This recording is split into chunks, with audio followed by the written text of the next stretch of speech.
மாநகரில் சட்ட விதிகளை காற்றில் பறக்கவிட்ட பார் உரிமையாளர்கள். குடியரசு தினத்தன்று கள்ளச்சந்தையில் நடந்த மது விற்பனை வீடியோவால் அம்பலமாகி பெரும் அதிர்ச்சியை ஏற்படுத்தியுள்ளது.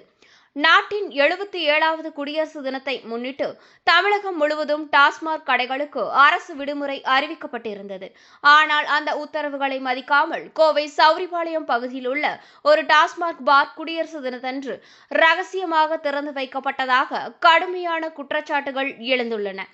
டாஸ்மாக் கடைகள் அனைத்தும் பூட்டப்பட்டிருந்த நிலையில் சௌரிபாளையம் பாரில் மது கிடைக்கும் என்ற தகவல் மது பிரியர்களிடையே காட்டுத்தீயாய் பரவியுள்ளது. இதன் விளைவாக அந்த பகுதியில் வழக்கத்தை விட பல மடங்கு அதிகமான கூட்டம் அலைமோதியது. இரட்டிப்பு விலையில் மதுபானங்களை வாங்கியவர்கள் அங்கேயே அமர்ந்து மது அருந்தியதுடன் பார்சலாகவும் எடுத்து சென்றதாக கூறப்படுகிறது.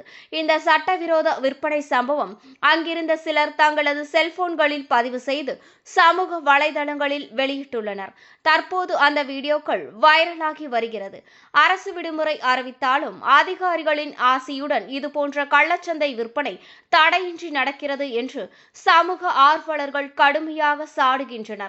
தேசத்தின் முக்கியமான குடியரசு தினத்தன்று மது விற்பனைக்கு விதிக்கப்பட்ட தடையின் நோக்கம் முழுமையாக சிதைந்து விட்டதாகவும் இணையவாசிகள் சமூக வலைதளங்களில் கடுமையான விமர்சனங்களை முன்வைத்து வருகின்றனர்.